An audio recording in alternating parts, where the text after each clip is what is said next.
Hey, what's up guys, Jonah here, and in today's video we're going to be working on the Yokomo YD-2AC and adding what it actually needs to be ready to drift. After that we're going to go ahead and start driving it and get some initial impressions on how it feels as a rear-wheel drive chassis.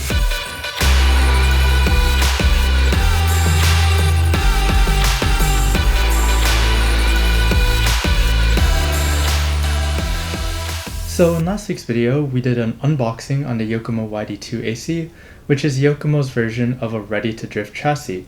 Now, as we saw in the unboxing last week, it only came with the chassis, the electronics, and the battery. So it is missing the wheels and tires and the body, which are pretty important to rear-wheel drive RC drifting. The body not so much because you can drift without it, but the wheels and tires you definitely need. And you kind of do want a body so you can look cool on the track when you're drifting. So that's what we're going to add today. I have some stuff off to the side that I've had from previous RC drift cars, so let's go ahead and show you guys what we're working with.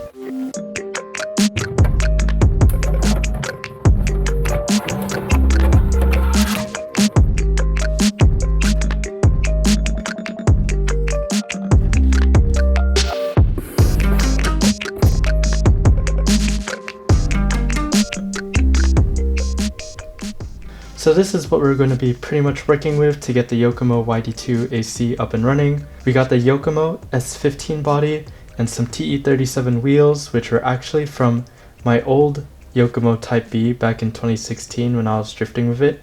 We also have these tires, which are DS Racing LF5s, and these are actually going to be used on my current Yokomo Type B, which you guys know as the all-wheel drive RC drift project. But since I haven't been making any progress with that car recently, I decided to go ahead and put them to use on this Yokomo YD-2AC. So we have brand new tires to go ahead and start drifting with. So since the TE37s do have older tires already mounted onto them, we're going to be using this MST drift tire remover set to take them off so we can put the new tires on. After we get through that, we're going to mount it onto the chassis, then see how we can work with the fitment of the body. I've never actually opened this before, and I've never used it before, so bear with me on this. It's basically brand new because, yeah, I was supposed to unmount some wheels and tires for the all-wheel drive RC drift project, but you know, that never came into fruition, so here we are using it for the first time today. Inside, we have the tool. It's 2 parts ish. Yeah, this part comes out, I guess, so it's 3 parts. We also get some instructions, I believe. So I'll go ahead and read it and start getting the tires off the TE37s.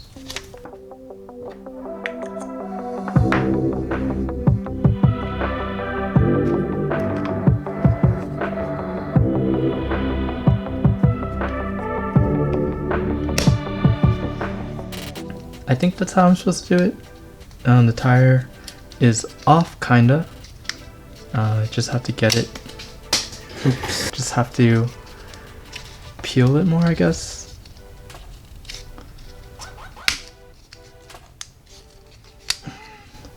And yeah, there we go. Old tire off, and this is the wheel. So for tire removal, I believe we're supposed to be using this yellow one per the instructions.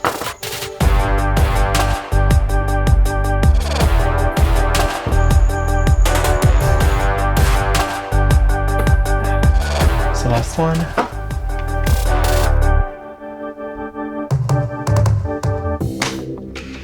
Oh, that one was a lot easier. So now we got all 4 TE37s free from the old tires. And now we can go ahead and use this tool to mount the new DS Racing LF5s.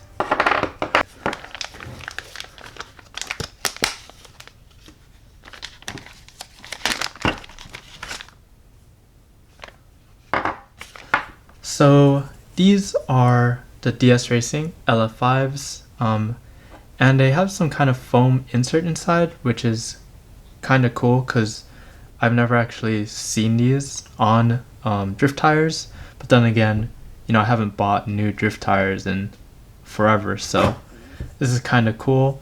And according to instructions, I should heat up the tires, I believe, 2 minutes before install. So you either boil water, or I think this is like a heat gun, or what is it? Something that you use to dry your hair, a hair dryer, right? Yeah. I'm gonna go ahead and try that so we get the optimal results, and we'll see how it gets onto these wheels.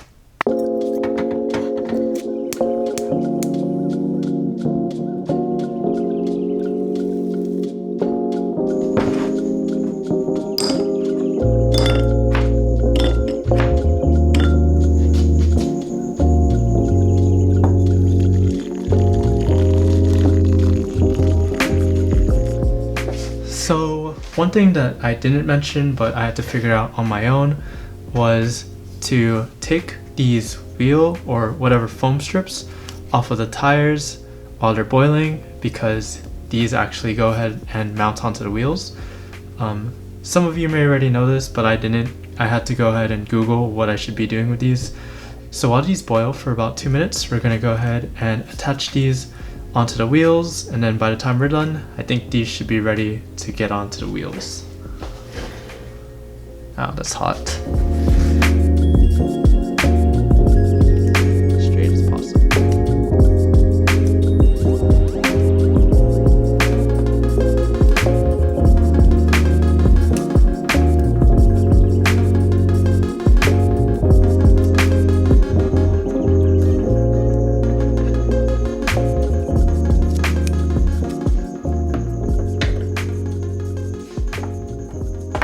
Alright, so I think it's been about 2 minutes now. So let's go ahead and remove the tires out there and attempt to mount them on the wheels.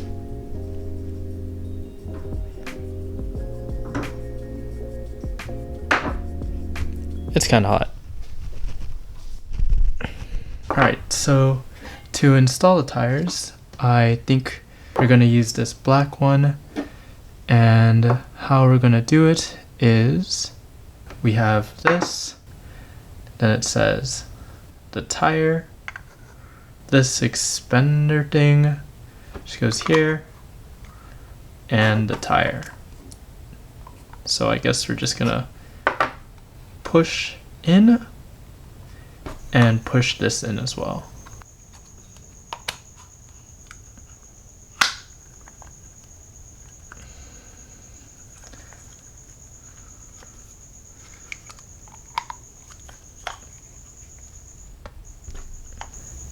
I think that's pretty much in there.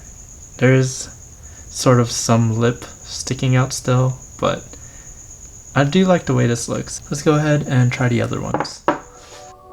Tire, expander thing, and the wheel.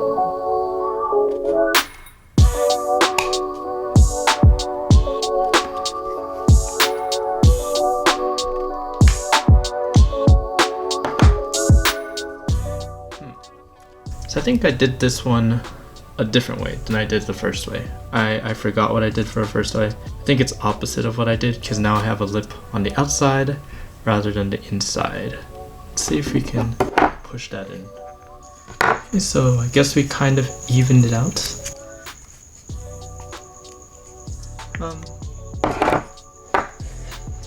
I'm not sure if we should be leaving the lip in there or pushing it in more, but if anything, we can go ahead and fix that later.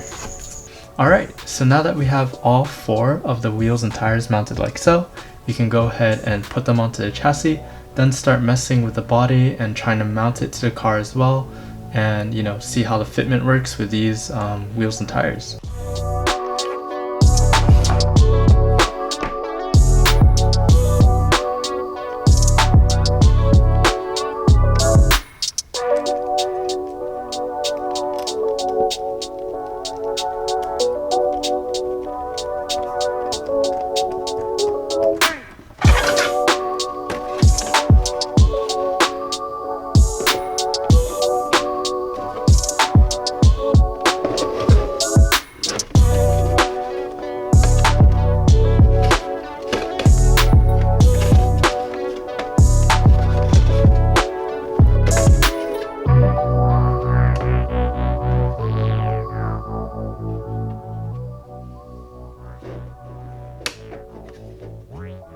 So these are what Yokomo includes to mount the body onto the chassis.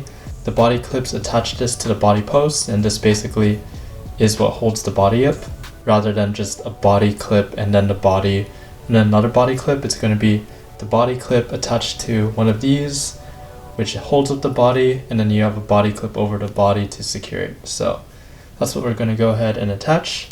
And one thing that I noticed that was pretty cool actually was that the Yokomo Type B holes actually are the same as the ones that came with this Yokomo YD-2AC. So that's pretty interesting.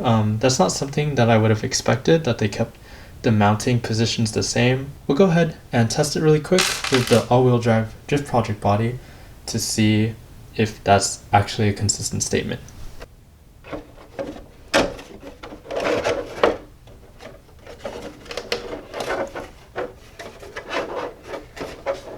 So that's pretty much a match also. So yeah, I guess that the body mounting positions have stayed the same throughout the, I don't know, like 20-year difference, 15-year difference between the Type B and the YD2.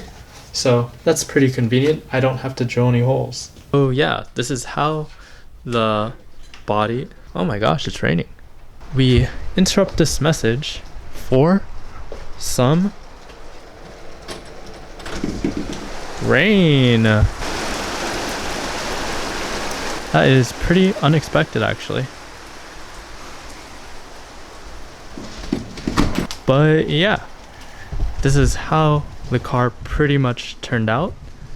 I like the body, the Yokomo body, even though it is kind of beat right now, but you know, it's gonna get beat a lot more as I continue to drive it and crash, whatever.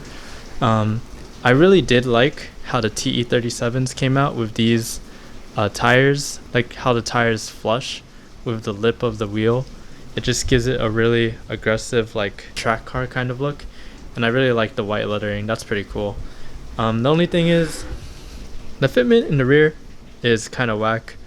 It's just because the body holes that were drilled originally, I guess, for the car a long time ago was misaligned with the Type B, so it's misaligned again with the YD-2AC. But yeah, I mean, this is just really just to go ahead and try to get this car actually ready to drift. All I have to do now is just charge the battery, and then we'll go ahead and get an initial impression on the first charge that I get through on the car.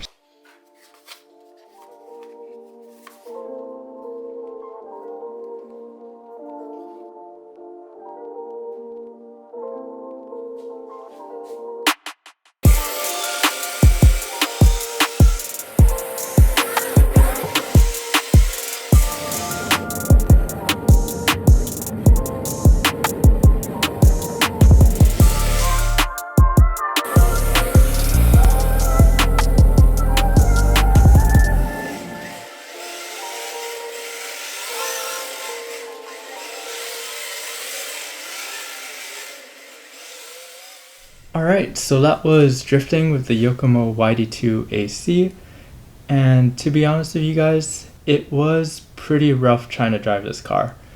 To be honest, I was going to try to do a cinematic, you know, trying to get some cool shots of this car drifting through the kitchen, but yeah, I wasn't really able to do that so well because the car was kind of hard to drift. I've drifted some other rear-wheel drive chassis before at GGT and Super G, but those ones felt a lot easier in comparison to this car.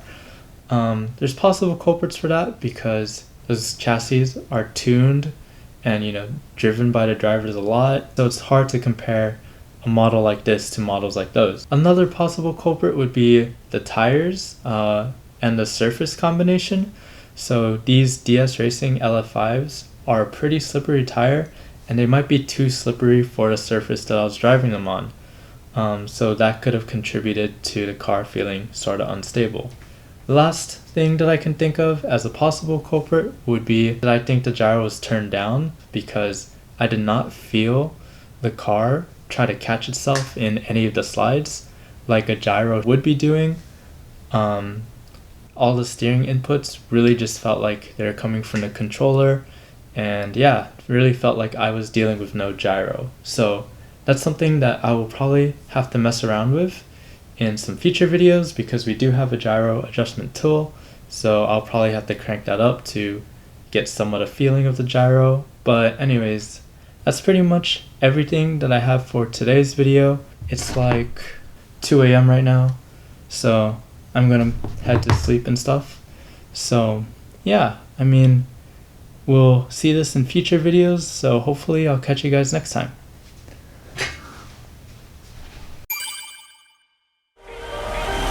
All along the Western Front, the people line up to receive. She got the power in her